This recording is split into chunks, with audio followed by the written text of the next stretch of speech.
In the afternoon, we have two sessions from our great speakers. I'm very excited to introduce you our second speakers. Samantha Chundur. She is a designer and a planner with over 17 years of experiences in architecture, planning, and urban design. She is an associate at Calthorpe Associated based in California. Her interests include sustainability and the effect of transportation, culture, and vernacular on urbanism. Her work ranges from international master plan, regional planning, policy planning, neighborhood design to design guideline. Her recent work has focused on designing low-carbon cities, most notably in China. Over the past year, she has been co-authoring a publication called Emerald Cities, Planning for Smart and Green China. So ladies and gentlemen, please welcome Samantha Chundur.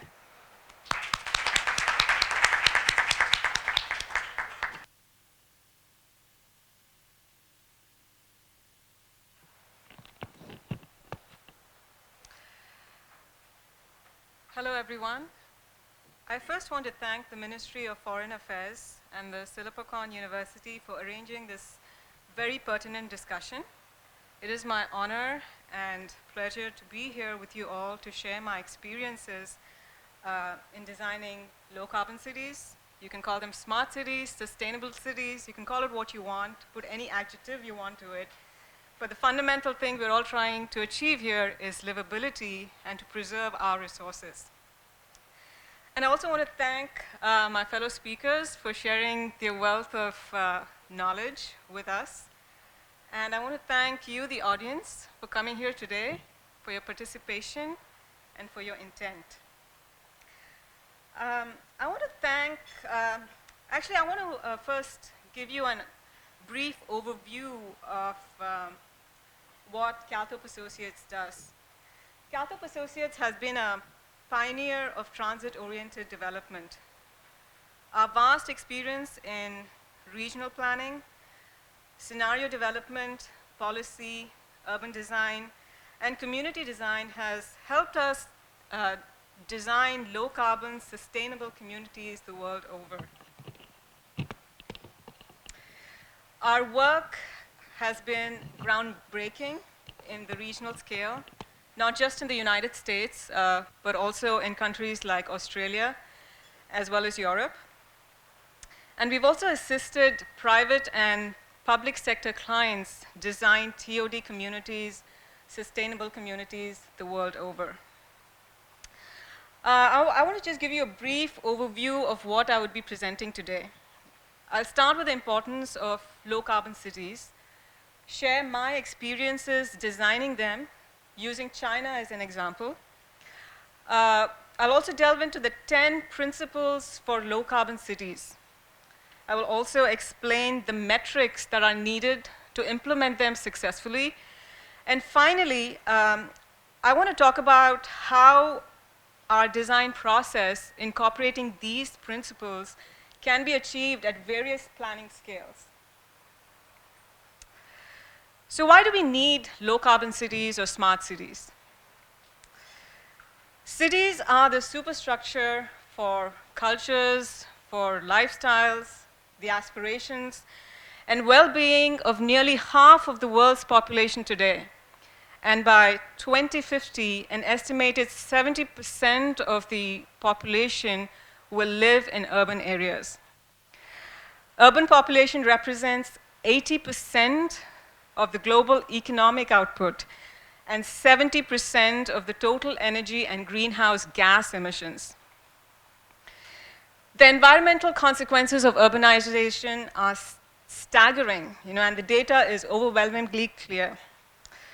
Our carbon footprint is increasingly rapidly, with the US leading the world, followed by China. And if we continue at this rate, by 2030, we would require an equivalent of 2 Earths to support humanity. There are a number of factors which contribute to this, and one of them being unsustainable forms of urban development. And these are the underlying factors contributing to this phenomenon. So what do we mean by unsustainable urban forms? One is low density sprawl, which you see in US and in a lot of other countries in the world. And the other is high density sprawl. I mean, we always associate high density to sustainability. But we don't realize that in many cases, high density can also happen in sprawling conditions, as in the case of China. China is a classic example of high density sprawl. So the way we grow and the way we urbanize has a bearing on how we use our resources. And these unsustainable development forms, these unsustainable physical forms, have a direct effect on carbon emissions. For example, buildings and transportation put together, they are the biggest carbon emitters globally than any other sector. They account for almost 40% of the total greenhouse gas emissions. So the question here is, whether we grow or not. The question is, how do we grow? How do we urbanize? And the answer is, sustainable urban form. We need to think about how we develop our cities, how we design our cities, how we plan for our cities. Because it directly affects the way we use land, the way we travel, the way we shape our buildings, and the way we shape our infrastructure.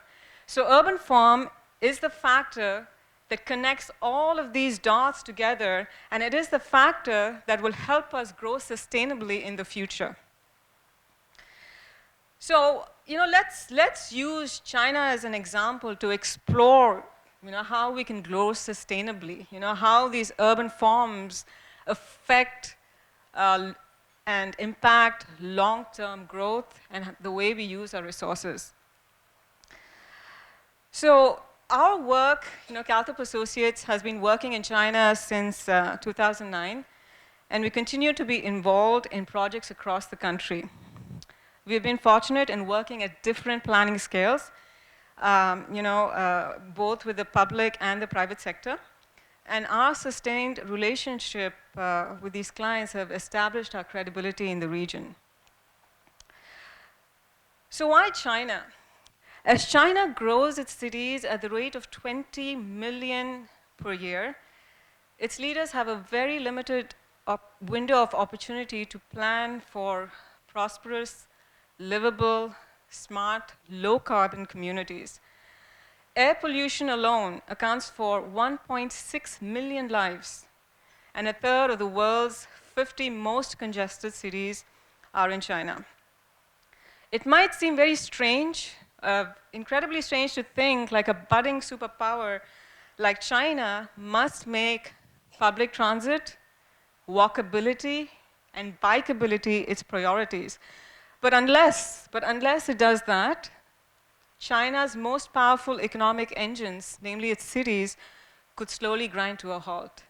And this phenomenon is not just unique to China. It's unique to pretty much all the developing countries, especially countries in Asia and in Latin America. We all are facing these problems. We are developing our cities at a rapid rate, but we are not focusing on how to develop them in a sustainable fashion. So today, China is plagued by high-density sprawl, autocentric planning. There's a complete jobs housing imbalance, which results in long commutes.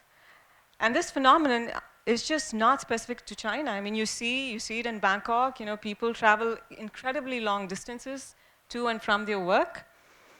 And this phenomenon is happening everywhere in Asia as well, even in India, where I'm from. And another phenomenon in China is that of the superblocks. Superblocks development, which prioritizes cars over people. All of these factors put together result in an urban landscape that is not human-scaled. And it's monotonous and it lacks diversity. But more importantly, what it does is that it leads to congestion, it leads to pollution, it leads to a complete lack of pedestrian safety. I think in many ways we can all relate to some of these pictures here, even in this room, and regardless of where we are in the world. And it also results in the loss of public realm. So this is a picture, from a gated community, which has no street life. But some residents in this community converted their garages into small restaurants to provide services which are close to their homes. And this is reminiscent of many traditional neighborhoods everywhere in the world, where people live close to amenities and services which are mixed use, which are within walking distance, and which make the communities livable and which makes the communities vibrant and which make the communities thrive. Many traditional cities the world over have a history of vibrant street environments and public spaces, and China is no exception. These elements that emphasize the pedestrian realm and not the cars. So keeping in mind, these design challenges that we saw, and also keeping in mind, the needs of the people, we developed a set of 10 principles. 10 principles that will foster low carbon development, that will result in more sustainable cities, and that will result in more smart cities or communities. This is applicable at any scale, whether you're designing at the scale of a block, a district, a neighborhood, or a region. So over the last year, I've been co-authoring a book which delves into these principles in detail. And the book also provides metrics that will ensure that these principles that we are talking about are implemented successfully. It will be published soon, and we hope that it is a very valuable tool for planners, for urban designers, for leaders, for policymakers, as well as the public. So the 10 principles have been derived keeping in mind China's unique design challenges. But these principles are universal. They are universal because they have been formulated keeping in mind the most important component of cities, namely people.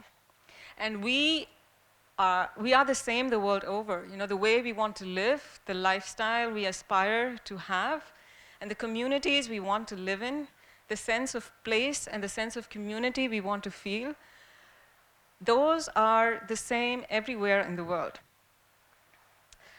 And another thing to note is that these principles can be applied at any scale, like I mentioned before, whether it's the macro scale or the micro scale. So let's look at these principles closely.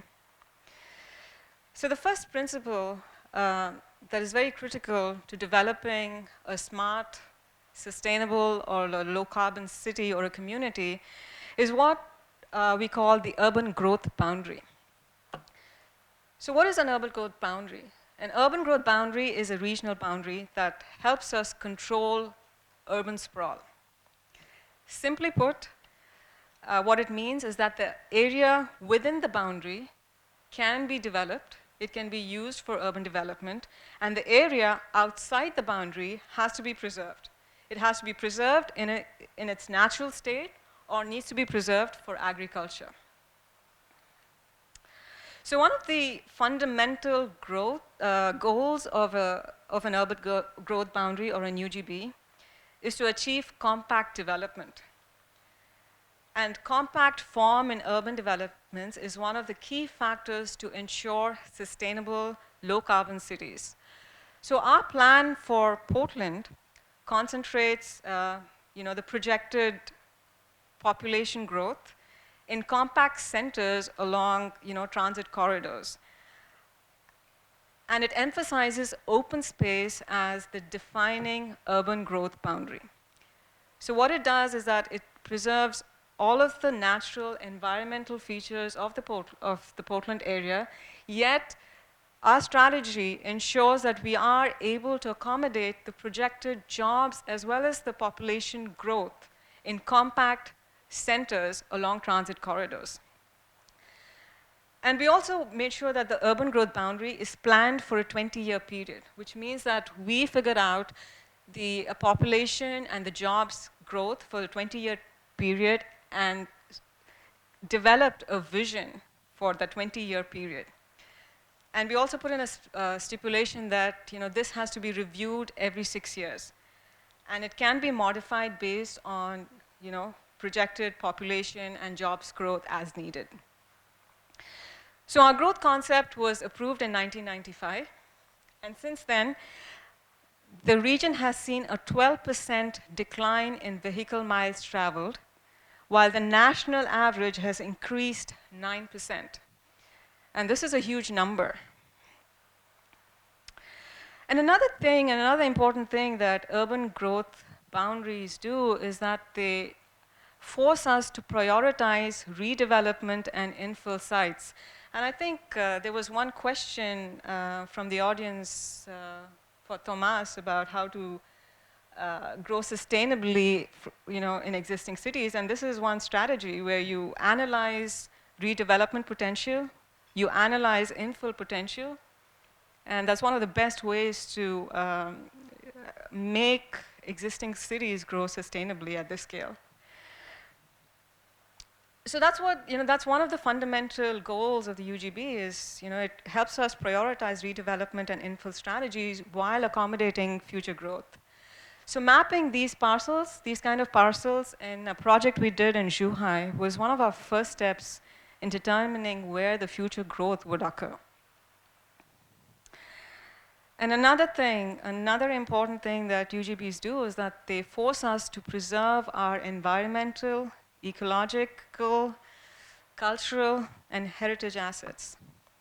So the vision we had for a regional plan in Xiamen uses the region's existing ecological corridors as defining growth boundaries. And so these corridors helped us create compact districts. So the advantage is twofold. It not only helped us preserve our resources, but it also helped us live lightly on this land and live sustainably by forcing us to develop in a more compact fashion. So how do we implement these ideas? What are the metrics?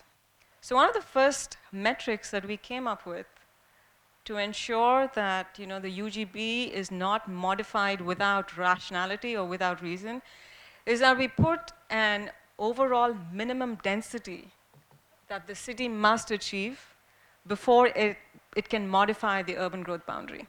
So in this case, after some studies, we came up with a number, and that was 10,000 people per square kilometers. Well, of course, this number will vary based on country, but it's a starting point. For China, this number works. But for another country, obviously, it has to change based on context and other factors. And the second strategy is redevelopment. You've got to ensure that every city has a redevelopment strategy in place. Redevelopment for areas of blight and economic development opportunities. So these strategies could vary, but in all cases, it has to ensure one thing. It has to ensure that it does not destroy existing communities, but instead it revitalizes them.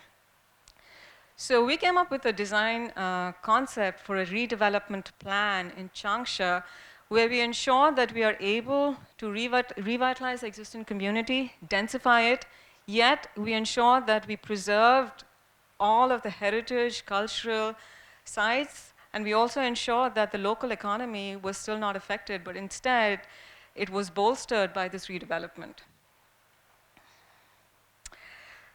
This is something that happens in most new growth areas. It's something that happens in China, and I'm sure this phenomenon is applicable to a lot of countries in Asia.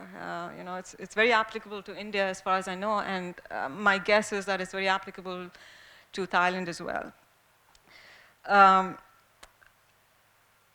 Every city plan must also have a preservation strategy.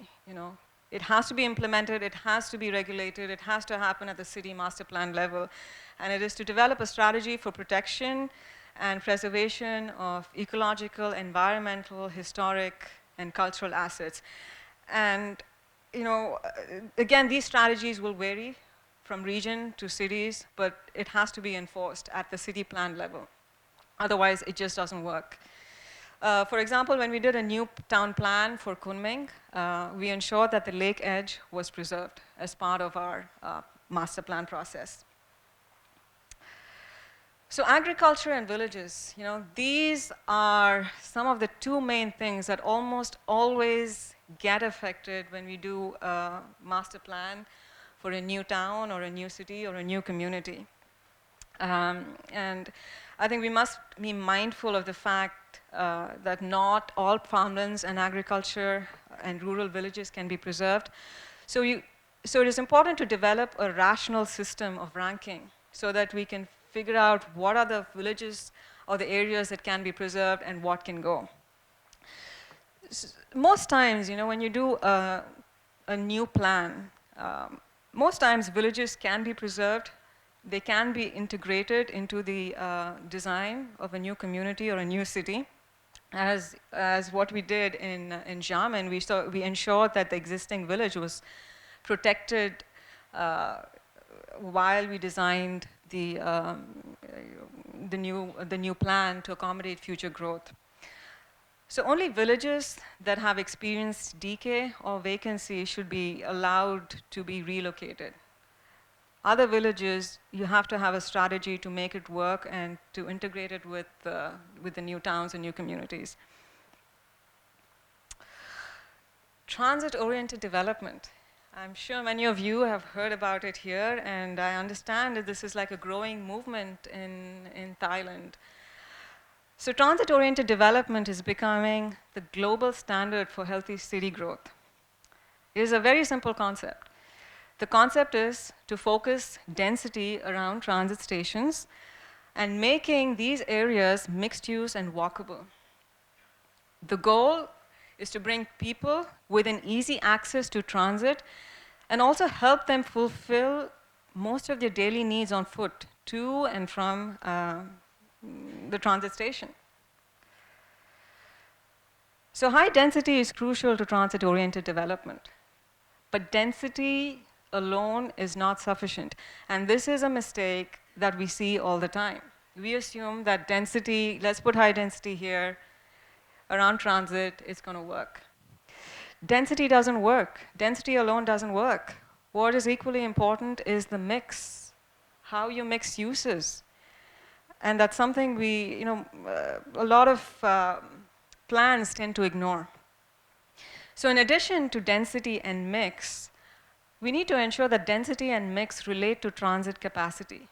So for example, higher the transit capacity, higher the density should be. For example, in Zhuhai, we ensured that the highest density node of the design, namely the urban center, was situated at the intersection of the intercity high-speed rail and the streetcar system. And it's also important to ensure that major commercial and regional destinations are located where high-capacity transit occurs, either around transit stations or transit corridors. But a very important thing to remember is that, yes, you can provide commercial, retail uses, but these are not going to work if you don't provide housing, you don't provide other services like public spaces, like civic amenities. Commercial alone doesn't work, because if you don't provide residential, public amenities or civic amenities, you're going to have spaces that are dead. You won't be in a position to create 24-hour communities. So this is an example of a commercial, of an urban center project we did in Chenggang, and we ensured that we put in housing, public spaces and civic amenities, in addition to the commercial along these high-capacity transit corridors. A lot of us assume that, yeah, let's just have a transit stop, let's put density, it's going to work. But you have to encourage people to use transit. And how do you do that? You have to pay attention to walkability. You got to ensure that access to these stops are convenient through easy wayfinding, that they are safe, that they are convenient to get to, you know, and they're visible. And also creating a sense of place, you know, with parks or plazas is a strategy to encourage people to get to transit stops. So what are the metrics? What are the metrics? How do you enforce transit-oriented development? So the key to a successful transit-oriented development is to match density to transit capacity. So we developed a hierarchy of TOD types. And each of these TOD types was assigned a minimum population and jobs density based on where it was located along transit and the capacity of the transit stop. So the goal here is to maintain a jobs housing balance at a regional scale. So this is a regional plan we did for Jinan, you know, where we were trying to accommodate projected population and jobs growth by identifying areas for new growth, ensuring that transit was it was serviced well by transit, and then we located TODs based on the transit type and capacity. And here is a closer look of the different TOD types that we came up with depending on, on where the TOD center would be located. You know, one of the many ways to discourage driving and encouraging people to use transit is to discourage driving, right? So many cities like London, Hamburg, and Zurich, they restrict parking. They restrict parking in areas which are served by high-quality transit. So where high-quality transit exists, there should be limits on commercial parking, and that's what we did. Our metric in this case was that we stipulated that in transit-oriented areas, the commercial parking had to be at least 80% less than the city standard. And of course, you know, this would change based on region or country or where you're located. But the idea that you should limit parking does work. And here's something that I just spoke about previously. TODs don't work if you don't make them livable. And open spaces, public spaces, and civic spaces are key to making any community or a neighborhood livable, sustainable, and lively, and to give it a sense of place. So our metric for this was, you know, we said you must allocate a minimum amount or minimum percentage of land to public parks, open space, and civic amenities. And these civic amenities are like schools or, you know, theaters or whatever it is. And the goal is to ensure that, you know, the people who live there and who work there can live and use all of these amenities without having to travel, you know, without having to use a car. It should be either within walking distance or within transit distance. Mixed use. You know, the intermingling of residential, commercial, and office uses. It guarantees access to amenities and services that are close to where people live. It is one of the most difficult principles to quantify. Yet it's one of the most fundamental to make a neighborhood accessible, to make it vibrant, and to create a sense of community. So an optimal balance of jobs, housing, services, and shops must be encouraged. And in order for mixed use to be successful, you know, a great walking environment is key. And the theme walkability, you know, you'll hear it throughout all of these principles. And it's important because we as people, this is our fundamental thing, you know. I mean, that's the easiest way we can get from point A to point B. It's our natural instinct to just start walking. So walkability has to be key because it's one of the most fundamental activities that we as people do. So for mixed use to be successful, you need to create a great walking environment, you know, and which means ground floor shops, ground floor services, in addition to other things. And it also means that in commercial blocks, you have to provide opportunities for residential development. And this, you want to do it because you want to ensure that these are 24-hour communities, and these are not just, communities where people come to work and then in the evening they go back and nothing else happens. You're creating dead spaces. And you're also adding to transportation and sustainable issues by doing that. So what is the goal of a mixed use? I mean, one of the goals of mixed use is to create jobs, housing balance, because it has a long-term impact on sustainability. And here you can see a graphic, it's a very simple graphic which explains what an unbalanced development looks like. It just, by concentrating jobs in one place and housing in one place, what it results is long commute distances, in the morning and then in the evening. While a balanced development which has jobs and housing at the same place creates, it creates traffic in both ways. And it reduces commuter times, because what it does do that it increases the possibility that those who live in a community work there. It doesn't guarantee it, but what it does, it increases the probability. And I just want to stress a few more things on this. So when you develop new centers, you've got to be mindful of where they're located. They have to be located within or adjacent to existing cities. And you have to ensure that comprehensive transit connections are provided. So what this strategy does is that it ensures two things. It ensures that you are protecting your open space. Chances are you are protecting your open space. And secondly, what it does is that it decreases daily commute times. And by putting housing in close proximity to job centers, it limits commute. And you need to set a goal, and again, this would vary, but a good number is that you've got to limit commutes to 30 minutes by transit. And another strategy is to decentralize employment. By decentralizing employment in locations that encourage reverse commutes.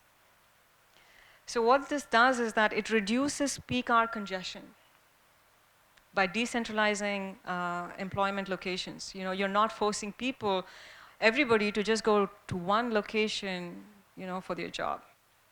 And so this is another strategy of mixed use, and one of the most important things or goals of mixed use. This is a factor that's often overlooked. No development is sustainable or smart or green, or whatever adjective you want to use. It's not sustainable if it is not inclusive. If it is not inclusive, if it is not accessible to all sections of the community. And we have to shape our communities to integrate affordable and senior housing. So how do we put a measure on mixed use? How do we ensure that our ideas and the goals of mixed use are implemented? Putting a measure on it is difficult because it's highly contextual. It varies. But after extensive research in China, and we didn't get it right the first time. It was practice. It was trying and figuring out. But ultimately, we determined that a certain percentage of the ground floor, primarily in the block corners, and here's the key, it's the block corners, they have to be either allocated to shops or publicly accessible uses. So this percentage that we assigned could vary. It could vary on where the block was located. If the block was located in a shopping or a commercial district, the percentage that we required was higher than it was in residential uses. So what this approach does is that it ensures that we do not get any blank dead walls or a lifeless realm, a pedestrian realm at the ground floor. And another thing is, if you want to force amenities and services and retail close to housing, to ensure that the communities are vibrant and they are mixed use, you have to put a number, you have to give it a measurement. So what we did was, in this case, we stipulated that all of these services that we are talking about must be within 800-meter radius of at least 80% of the housing. So this would ensure that you could get most of your amenities within walking distance. And in the case of affordable housing, we stipulated that at least 20% of housing in any neighborhood should be affordable. And this was in line with the government standards. Small blocks, and so that what is a small block? And this could be China specific, or it could be applicable to a number of communities and the way the communities are being designed in Asia. So the key to the ultimate success of any project and its mixed-use program is to create human-scaled neighborhoods. This, as we all know, involves numerous strategies. But there are two aspects to this that I want to talk about, and they go hand in hand. One is called small block zoning, and what this refers to is the block size and the zoning and the type of zoning which will help contribute to a more livable lifestyle.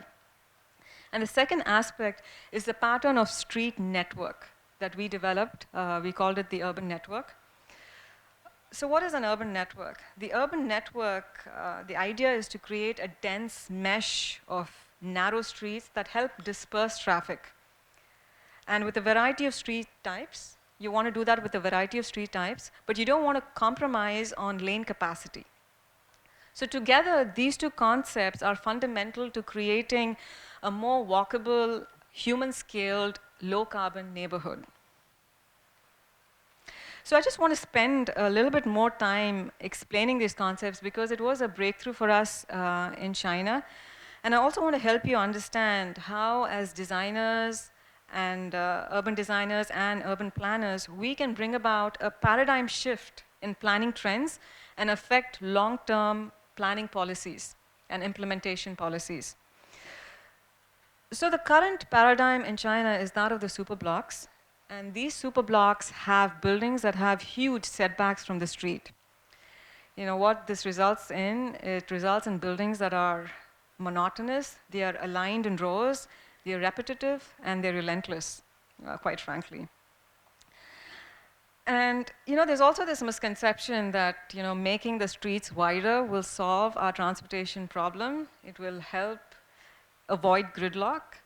And this misconception is just not China specific. It's the world over. I've seen it in the United States. I've seen it everywhere. We just think, oh, this is logical. There's traffic jam. Let's just make the streets wider. It's just going to get better. It never gets better. It gets worse, actually. It always gets worse. And even worse, what it does is it creates very dangerous environments, for pedestrians. So tackling these issues were one of the major challenges we faced, and we had to get this right. Because if we don't get this right, we cannot change how the urban form, the patterns of urban form in China, which are leading to unsustainable use of resources. So there are two aspects to this. We had to make a case for the small block concept and the urban network. The question is, how do we accept policymakers to buy in on this idea that this is a more sustainable form of development. And another aspect that was leading to these unsustainable urban patterns was the existing regulations at block level. And we figured there were like parameters that were associated to the existing regulations. The existing regulations were being determined by the cultural preference for southern facing residential buildings, and also solar spacing. And the third was the reason these large setbacks were required was because of these huge wide streets. So I want to just talk about these issues a little bit more closely to make you understand how we were able to change the pattern of thinking and implement them into policy. So in order to go from the super block to a small block concept, we needed to establish the efficacy and the viability of these concepts. The common misconception that wide streets are more efficient and they improve traffic flow had to be changed. And a critical part of this process is the conversion of the super block arterial system, which is like these huge streets, into a denser grid of narrower streets, uh, with auto-free streets and local streets, without compromising the lane capacity. So the graphic you see on your left shows the process of conversion from an existing arterial at the very bottom. So what we did with that was that we changed them into narrow one-way couplets, and then on that we superimposed auto-free streets. And when we mean by auto-free streets, we are just talking about pedestrian-only, bikeable-only, transit-only streets. And then there's another layer, which is local streets, which are like residential streets, which are much narrower. So with this denser network of streets, you are able to create more opportunities to disperse traffic without compromising lane capacity. So how do we prove that this does not compromise lane capacity? So we worked with a number of consultants, transportation consultants, in order to study and analyze and prove that this was a far more efficient system from different angles. So the first comparison we did was that of lane capacity. So we compared the lane capacity of the arterial superblock system versus the urban network system. And the urban network system, which had narrower streets, smaller blocks, but more streets, had a much higher lane capacity than the huge arterials. So on that front, the urban network functioned better. So the other question, the logical question that people would ask is that, well, we have more streets, so it's going to take up more land area, which means that it's just going to increase our infrastructure costs. So what we did was we compared the area used for the roads in both the systems, and again, the urban network fared much better. It used only 66 hectares of land when compared to the arterial system with its wide right-of-ways, which used up 85 hectares. And this is a staggering difference. It's a staggering difference in terms of not only cost, but in terms of livability. The urban network is a much more efficient system, and it's actually using less land. And we also were able to establish that, even though the blocks got much smaller, we were still able to house a lot more people than compared to the, the super block system. So here is another interesting comparison between the, the two systems. This is a slide that compares the pedestrian travel distances between the two at the exact same scale. So in the superblock system, the pedestrian would have to travel or walk, I'm going to say had to travel or had to walk almost twice the distance from one point to another when compared to the urban grid. And the reason is that the superblock system with wider arterials had less street permeability, it had fewer pedestrian crossings, and it had wider intersection crossings, which added on to pedestrian travel distances. We also made a case of how the finer grain of land uses in the small block system contributes to a better balance in uses and densities, aside from the various social benefits, a smaller block has. So the middle graphic here is one of our before and after projects in China. So the topmost was like an existing, or like an existing plan for the, a planned master plan for the area. And then we developed, the bottom graphic in the middle is the plan that we developed based on small blocks and narrower streets and a denser grid of roads that would improve not only walkability and pedestrian environments, but it actually improved traffic flow, which is like a huge concern. And you can see how the finer grain of the smaller block and the urban network compares to a lot of cities across the world. You know, in Asia, in Europe, and in the Americas, you see a lot of famous cities, the cities that we all love to travel to and to be in, they have a finer grain, and the plan that we proposed is comparable to those cities of the world. So with all of these studies and all of these examples and analysis, we were able to get a buy-in from the officials for the small block concept. So once this was in place, there was the challenge of the existing development regulations.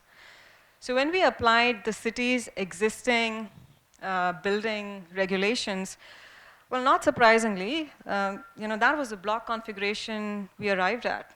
Buildings that had huge setbacks from the street, disallowing us from creating a pedestrian realm at the street level.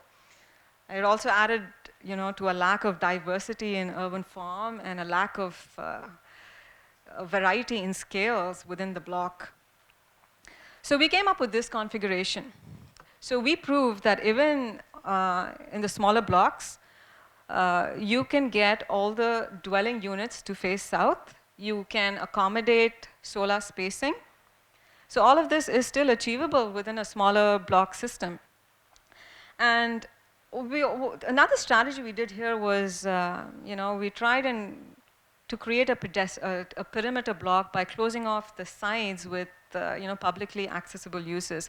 So what this does is it creates an internal courtyard which is a lot smaller in scale and a lot more human in scale. It was a scale where you get to know your community and the people you live with, as opposed to a super block where you don't know your neighbor, you don't know anybody. You sort of live in isolation.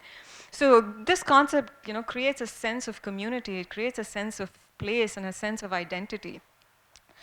And another thing we were able to do was, because the streets became narrower, the setbacks became smaller, and we were able to pull all the buildings closer to the street and create a pedestrian environment that is a lot more lively and a lot more thriving. And we were also able to create diversity in building height and building form. So what we did here was we sort of placed all the tall buildings in the south so that they can still satisfy the solar spacing conditions.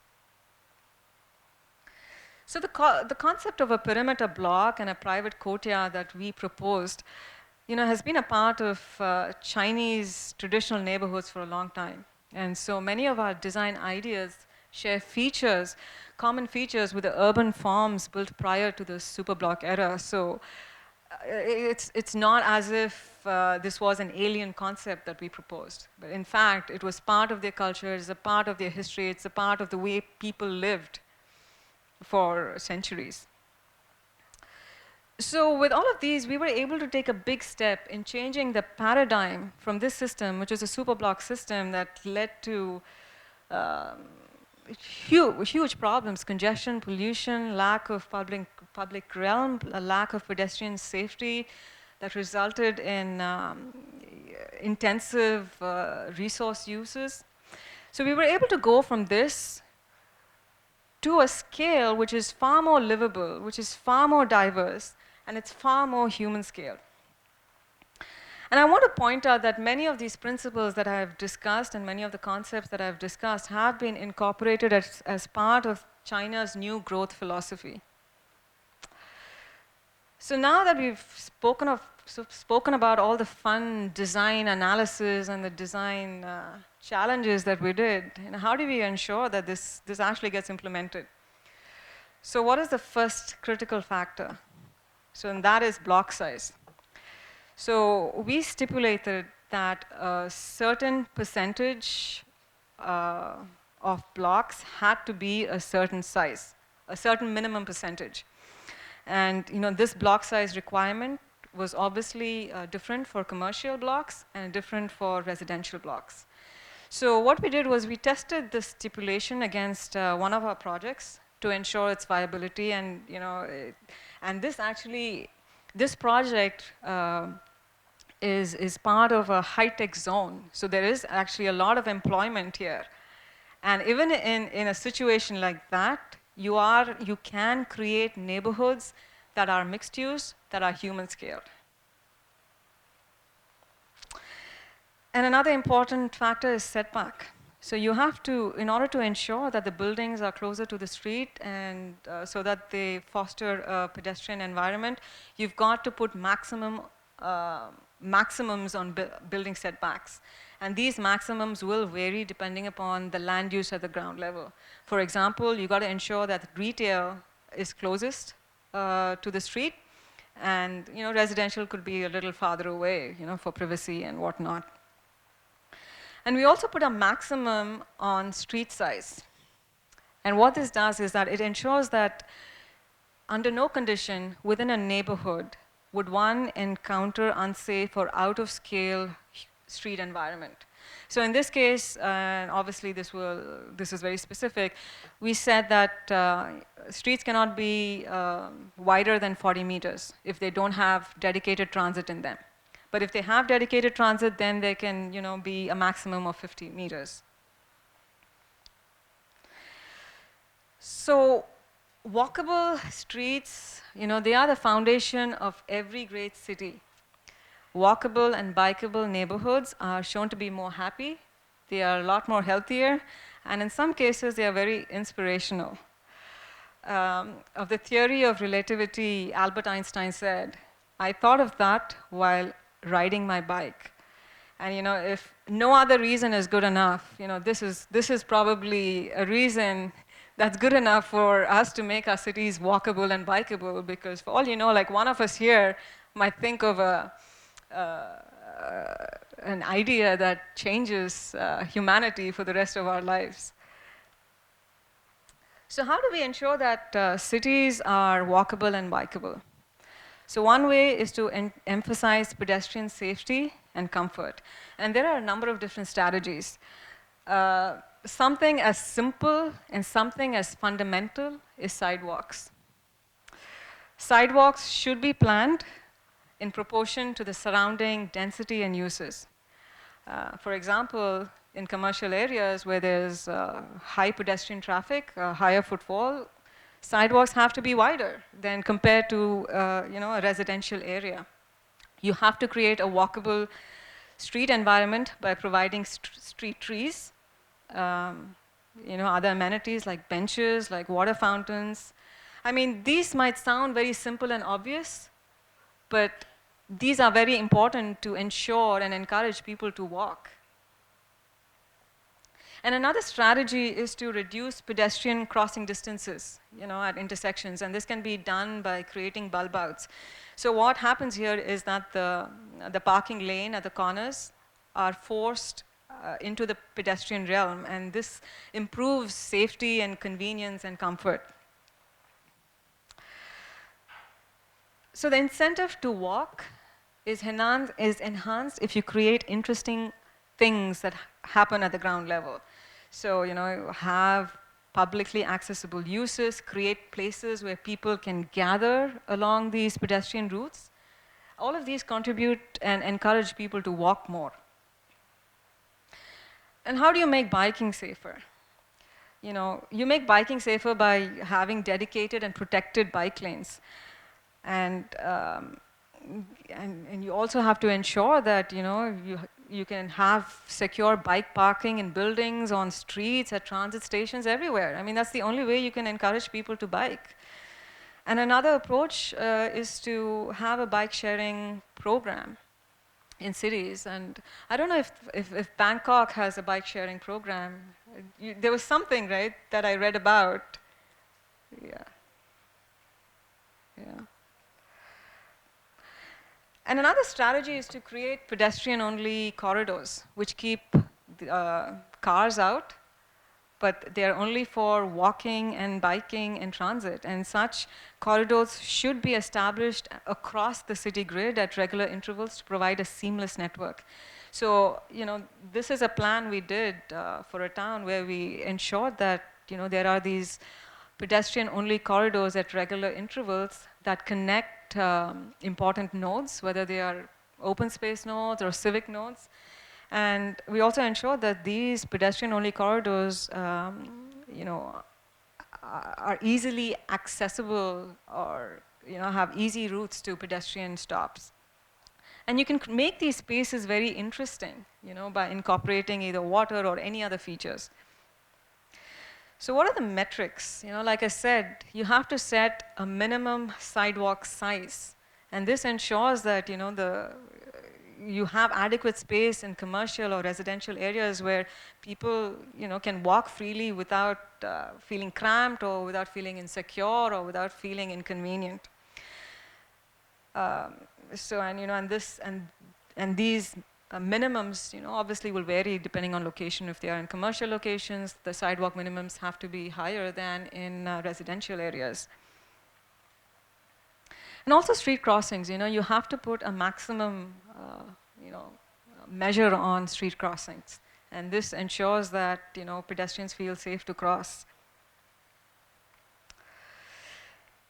And also active street front. In order to make walking interesting, what we did was we set aside a minimum percentage of the ground floor frontage. Like ground floor frontage must be dedicated to publicly accessible uses. And this percentage requirement varied depending upon where the block was located. And bike lanes. If you want people to bike, you have to ensure that they feel protected and that they have a minimum space, which is exclusively dedicated for bikers. And so we said that, in streets that had more traffic lanes, the bike lanes have to be protected, and they have to be a minimum number of 2.5 meters on either side. And on local streets, which are more like smaller residential streets, and then you can have, the minimum can be reduced. And we also put in a stipulation for auto-free streets or pedestrian bike-only streets. We said that you should have these kind of streets. It can be in any combination, whether it's just pedestrian, bike, or transit, but these have to have an average spacing of at least 1 kilometer across the city grid. And this is a plan where we tested this stipulation, and it actually works. It's not a difficult measure to meet at all in any development. Public space, this is something that's very obvious. However, this sometimes is an afterthought in design. So attractive public spaces, can bring economic vitality to any urban area.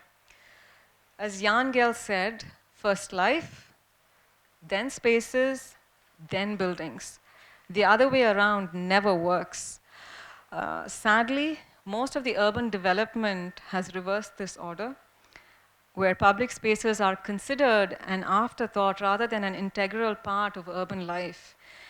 Public spaces can give neighborhoods identity, they give it a sense of place and a sense of community. So we must provide a variety of public spaces. They have to be distributed evenly throughout. They have to be well connected by paths to ensure quick and convenient access.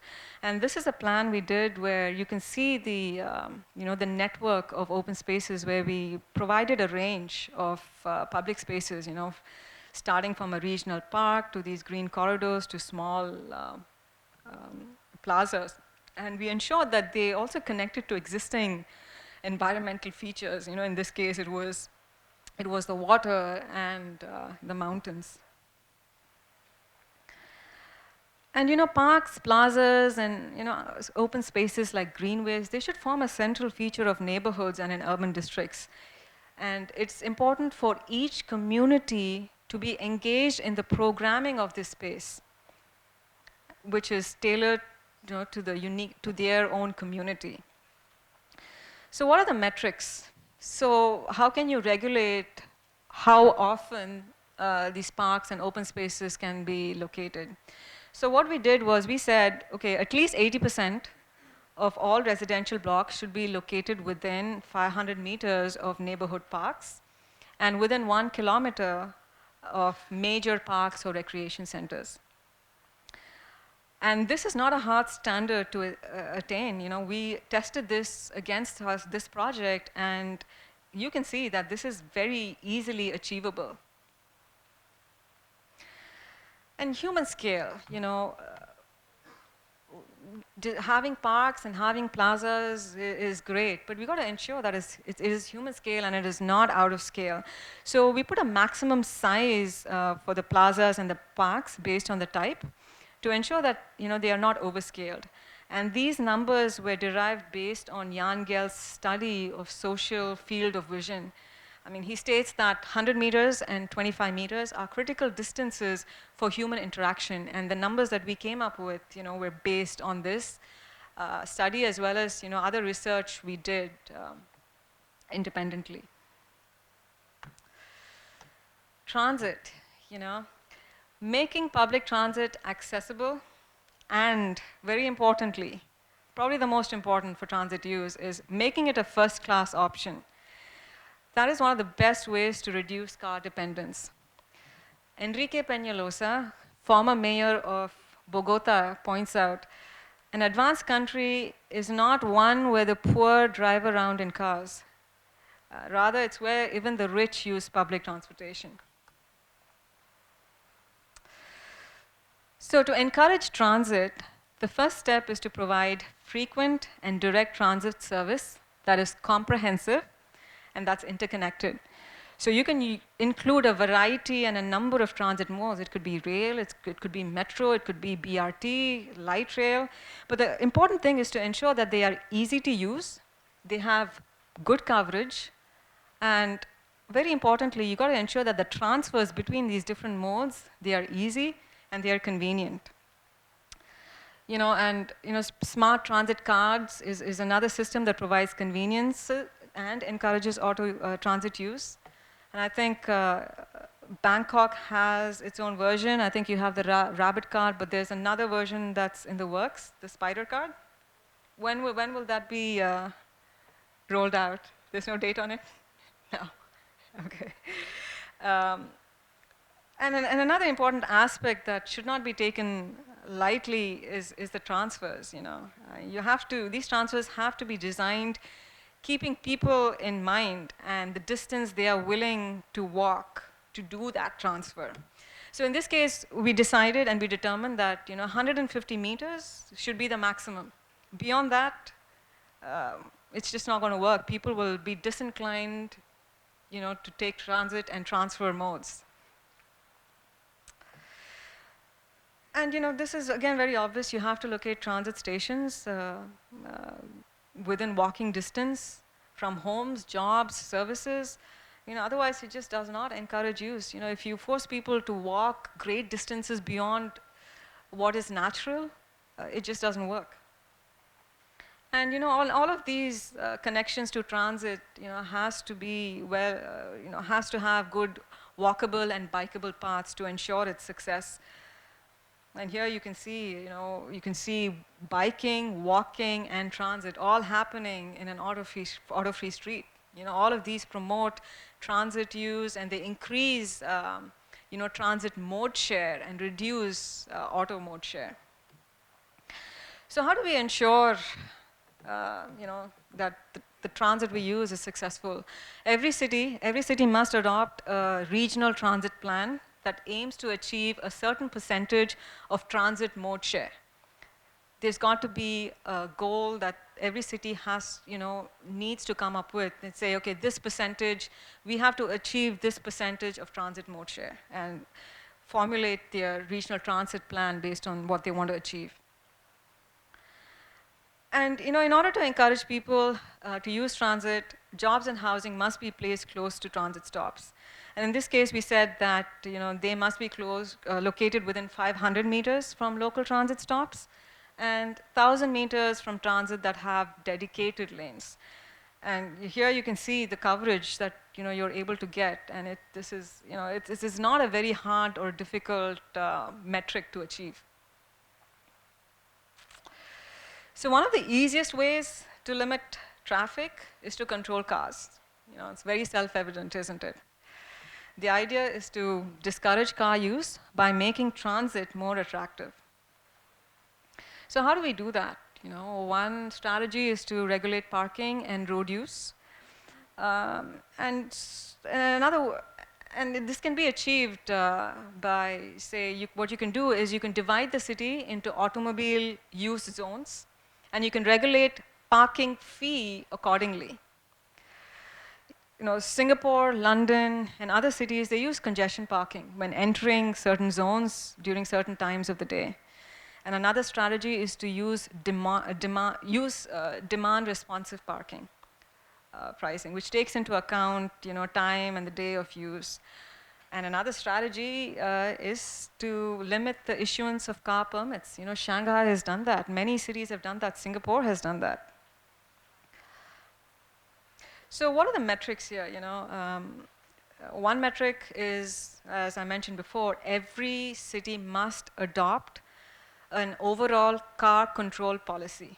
They have to figure out a way to discourage car ownership and adopt a parking fee structure that discourages car use. So this principle, green buildings, it addresses the issue of sustainability, smart cities at a smaller scale, that of the buildings.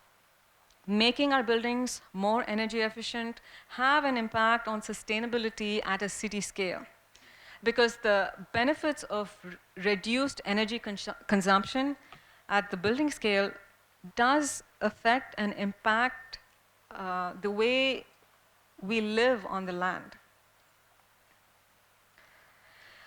I'm going to go through this rather quickly, the green building principle and the next principle, because I don't want to get too technical, because this is a huge, this is like a huge principle in itself. But I think we are all aware, of the many of the goals involved in this strategy. So, in order to make our buildings green, we must adopt the most suitable building rating system. And most countries have their own. And I think Thailand has its version, which is called TREES, I believe. Yeah? Okay. And we also must adopt passive and active systems in building design to reduce the impact of the built environment on our resources. And in every country or every region, they should develop their own set of metrics that is most suitable to achieve its green building goals. Finally, the last principle, Principle 10, deals with sustainable infrastructure. Having sustainable infrastructure is also critical at the macro level, because the city infrastructure is the basis for economic growth. It improves resident welfare and the overall quality of life. So what do we mean by sustainable infrastructure? We are talking about district-level renewable energy systems like wind, solar, district-level cogeneration, district-level trigeneration, etc. We're talking about water management systems at district level. These could include storm water management, etc. I mean, there are different methods, but the idea is we need to have a system for renewable energy, for water, and as well as a waste management system, which includes waste recycling. How do we recycle our waste, and also how do we treat our non-recyclable wastes? And then again, relevant metrics to implement them should be developed. So now that we have taken a look at the 10 principles that are fundamental to creating low carbon, smart, sustainable cities or communities, I want to give you a brief overview of our design process that incorporates these principles at various scales of design, starting from the regional scale and culminating at the block scale. So how do we do it? How do we do it in practice when we are designing a community, or we're designing a city, or we're designing a block? How do we do it? And I want to use one of our projects as an example where we did that at all scales. So every regional plan has a series of steps. So I'm going to start with the design process at the regional scale and then move down. So every regional plan has, it follows a series of steps. It starts with analyzing and understanding the natural setting and the ecological constraints. And once you understand this, you are in a better position to preserve your ecological assets, ecologically sensitive areas, your environmental features. And once that's in place, your next step is to map the built environment. What is built, what is existing. And once you've done that, you've analyzed that, you go on to the circulation and transit. What is the existing circulation? What is the existing transit? And once you do that, you are able to identify, your site analysis part of that process is done. And once your site analysis is done, you are in a better position to figure out what are the areas where you can grow, where you can put growth. And that is, identifying and defining opportunity sites or future growth areas. And once that's done, once you've identified that, the next logical thing for you to do is to ensure that these areas are serviced by transit.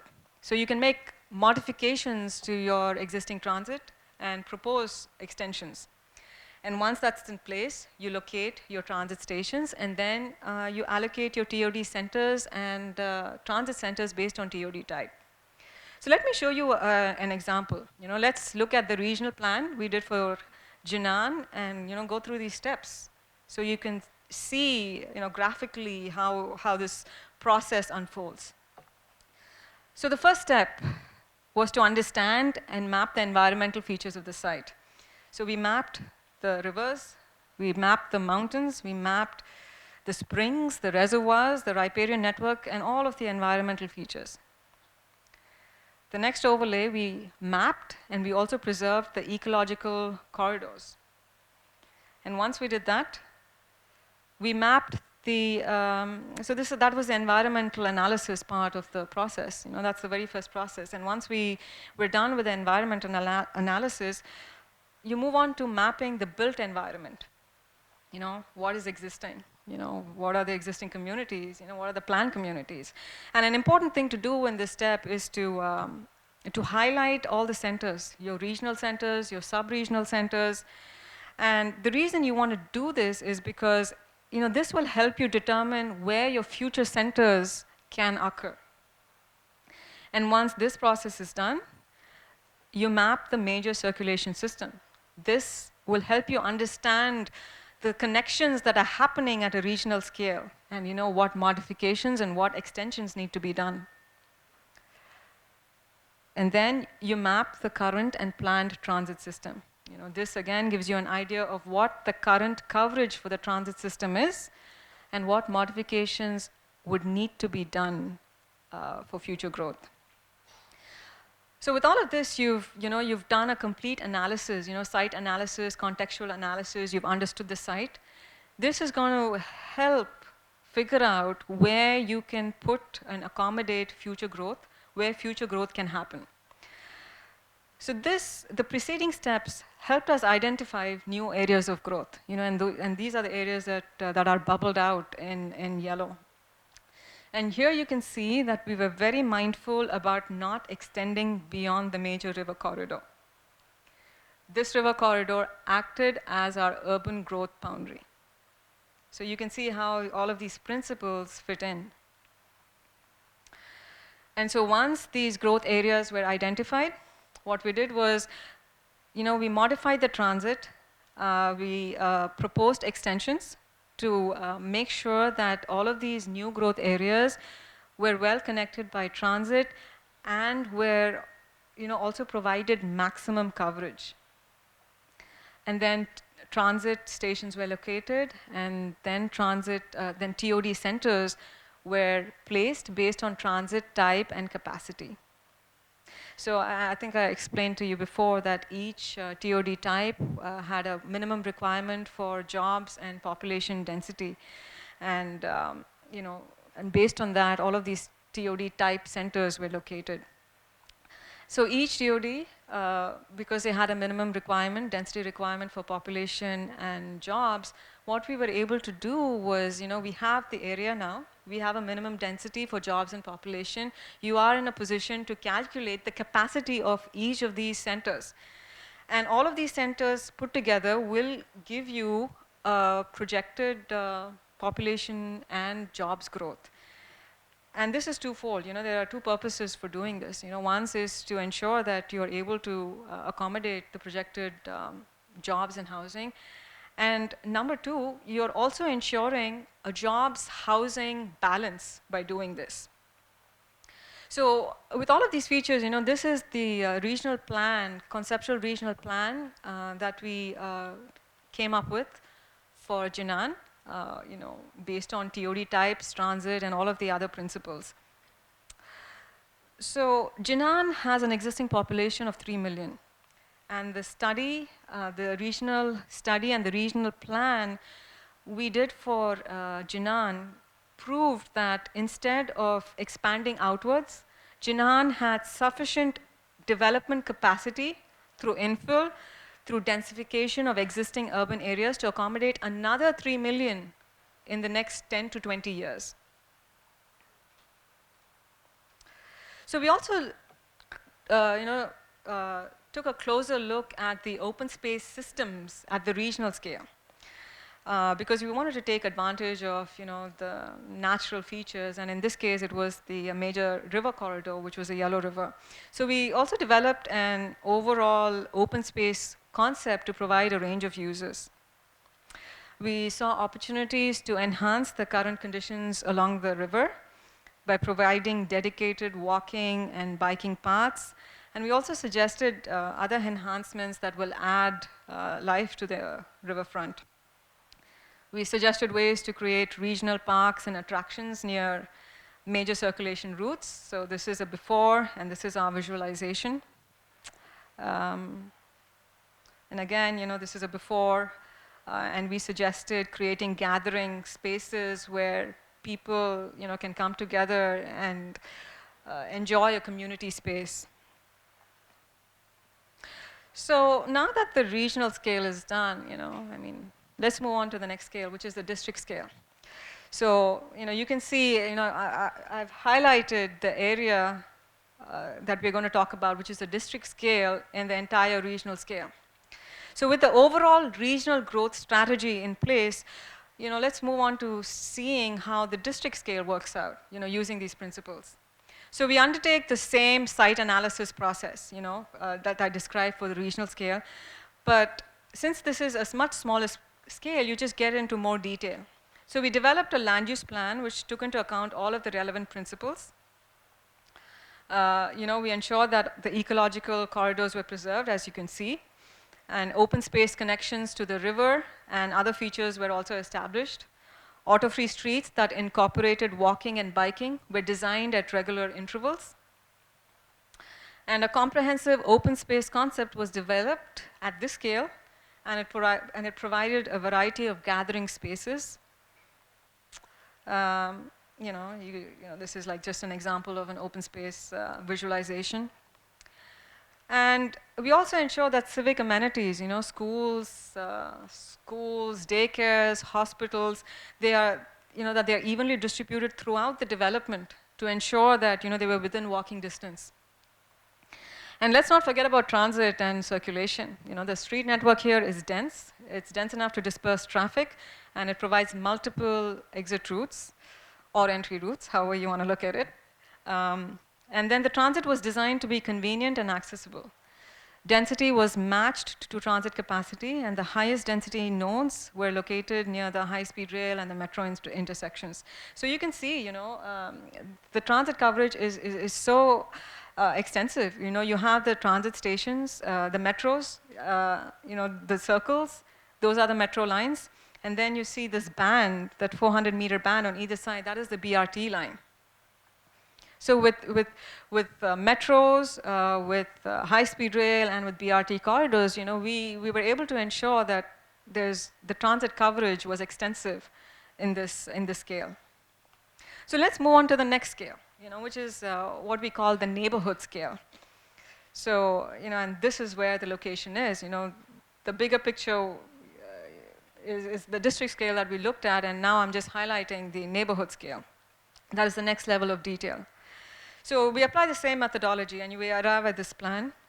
You can see it's farmer-human scale, it's mixed use, it's walkable. Again, high density is concentrated around transit stops, but it also has a mix of uses. The auto-free streets are regularly spaced. They connect important civic and other nodes and public spaces. And we also provided a variety of open space elements like parks, there's plazas, there's a range of public open space. We also created a variety of auto-free streets, some with transit, as in this case. You can see there's absolutely no cars, but it's still a lively environment. We have ground floor shops, you have these huge sidewalks where pedestrians feel safe. You have bike paths, and you also have transit. All of these modes function beautifully here, and they all encourage people to walk, bike, or take transit. And and all of this happens in a very safe and secure environment. And and we created some auto-free streets which had water just to create a variety of experience, to make the place interesting and give it an identity. And then small blocks.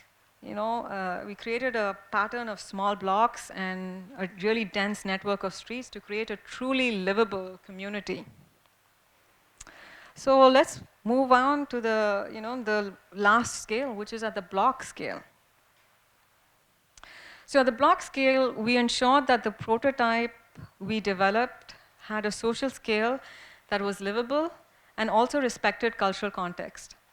This helped us create an internal courtyard that was more human in scale as opposed to the super block system where you have these large open spaces and yet you don't know your neighbors. It's completely, the scale does not contribute to gathering, to develop a sense of community. And then externally, with this configuration, at street level, it created a frontage that was walkable, lively, and safe. And in addition, doing all this, we're able to create a massing that was far more interesting, that had a lot more variety in scale and in form. So I just want to end by saying that, if we want to be successful, we need to be adaptable. We need to be adaptable. We need to adapt to the culture and the context of the place and weave that into our principles. We need to think about implementation of policies at a level that really matters. And lastly, as urban planners, urban designers, policymakers, leaders, officials, and citizens, we have great power, great power to enable growing sustainably. And it is entirely up to us to shape the way we build our cities and preserve our resources for future generations. Thank you very much. Krap Kunka.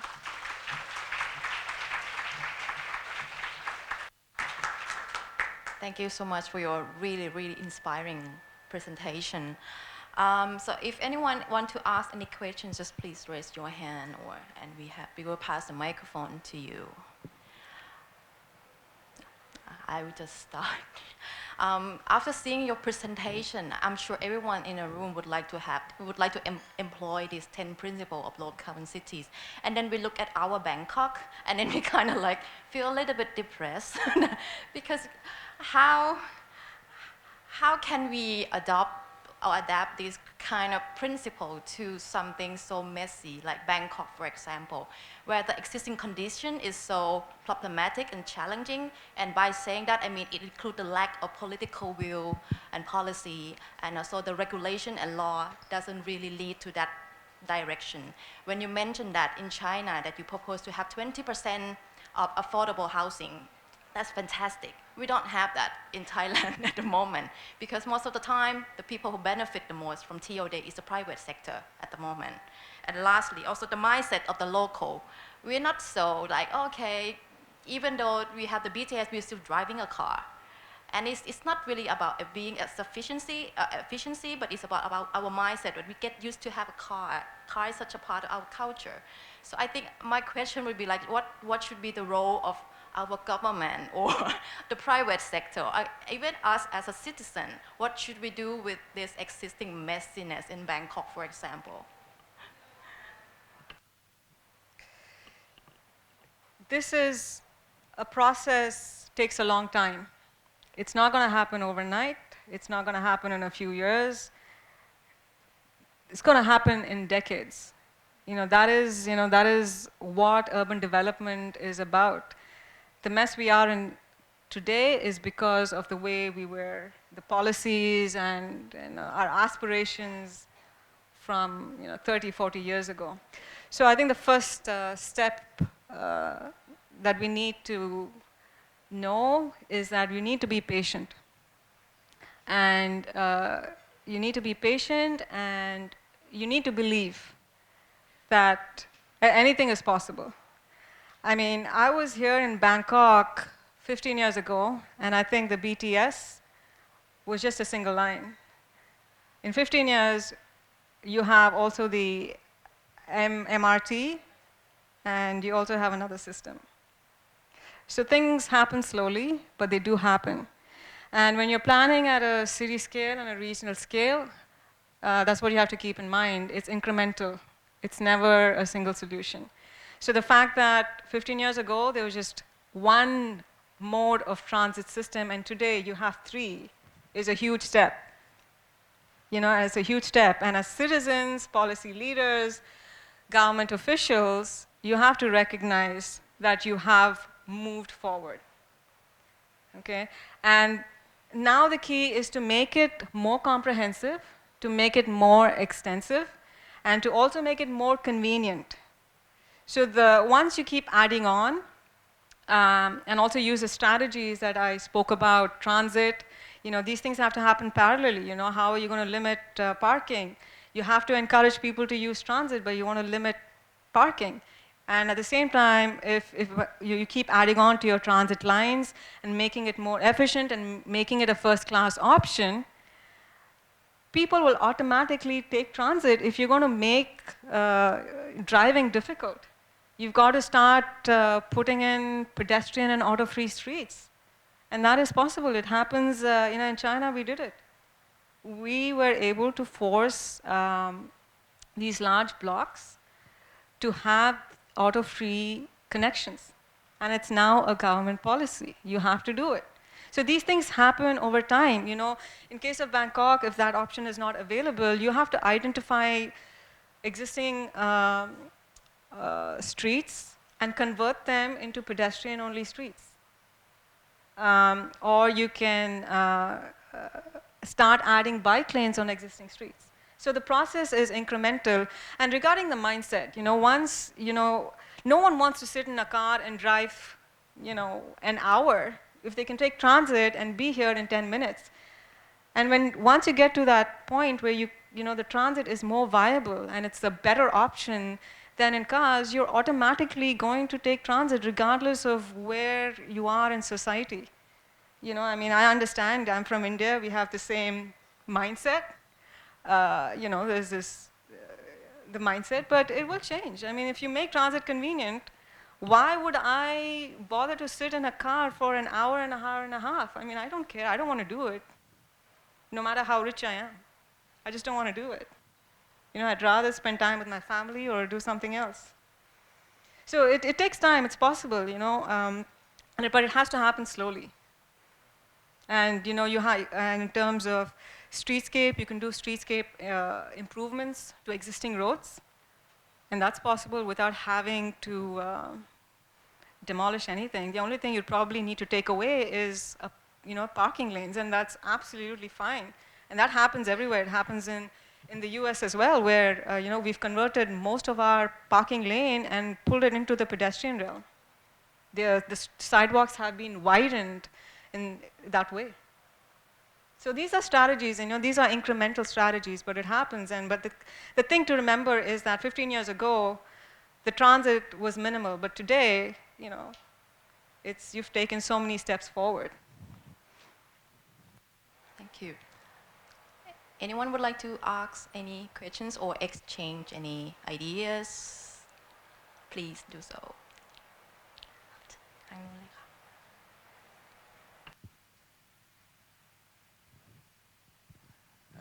Firstly, I would like appreciate your presentation. Due to your many projects due to Chinese government, right? So do you think the space of the democracy is important for the development? Is it important for referendum, public hearing? What's, what do you think about it? Changes cannot happen if there's no community involvement. And we've seen it everywhere. I've seen it in the US. The reason I use China as an example because, you know, it's a process where I could show, you know, all the stages of planning. And it was also an Asian concept where, you know, it's where we could change a potential mindset. But your question is very valid. Democracy is absolutely critical. You know, these principles can happen in any environment, though, because I mean, the one thing we have in common, regardless of the kind of government we have, the thing we all want is a lifestyle where we can walk and bike and have mixed use, and this is fundamental regardless of where we are in the world.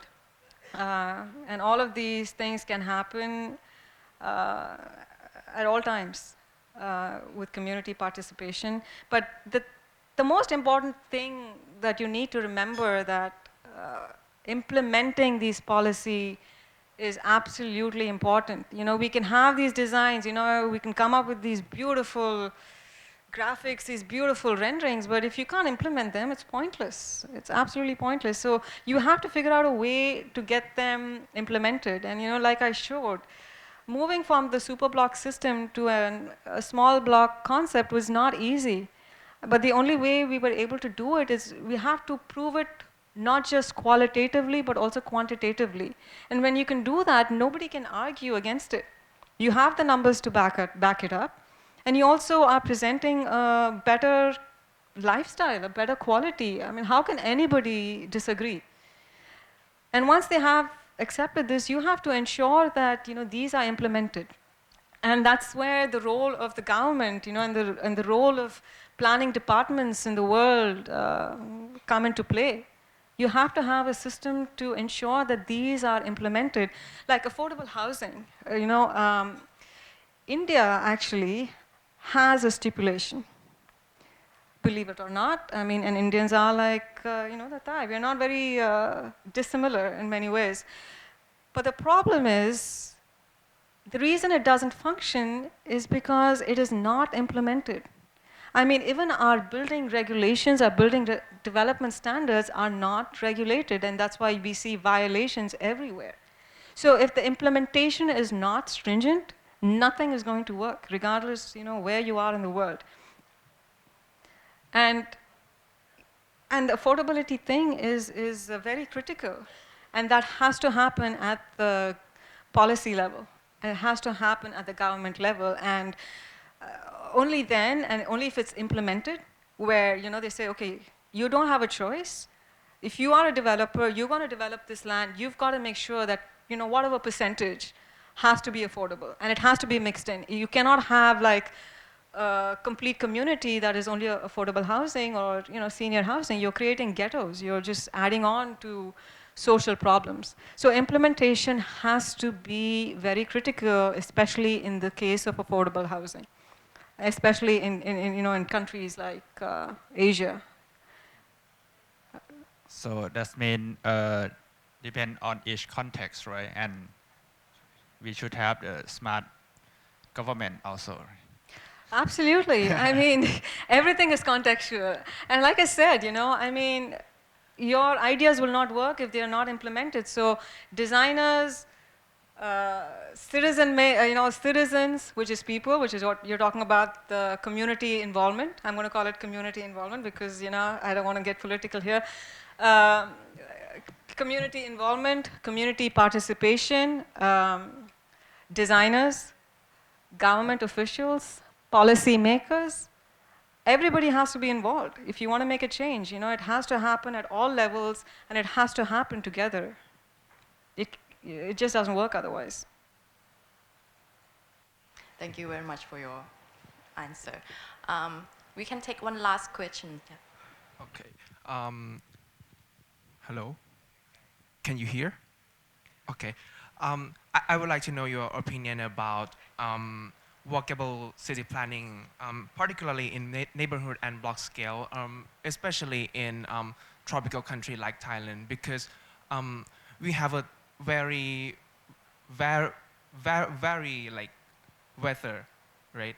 Sometimes it's super sunny or like it can rain like all day, all night. So I would like to know about your about the challenges of in designing the city that is really walkable among the climates. Yeah.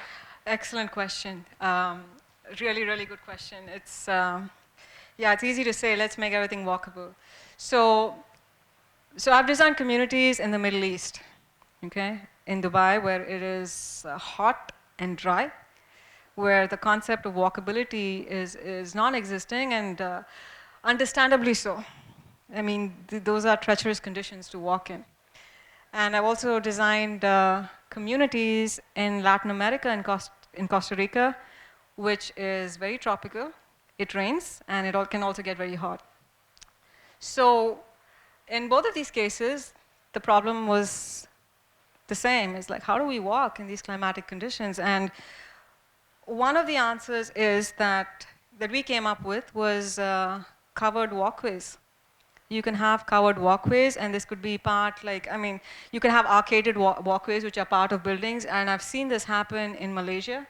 I've seen this happening in Malaysia as well.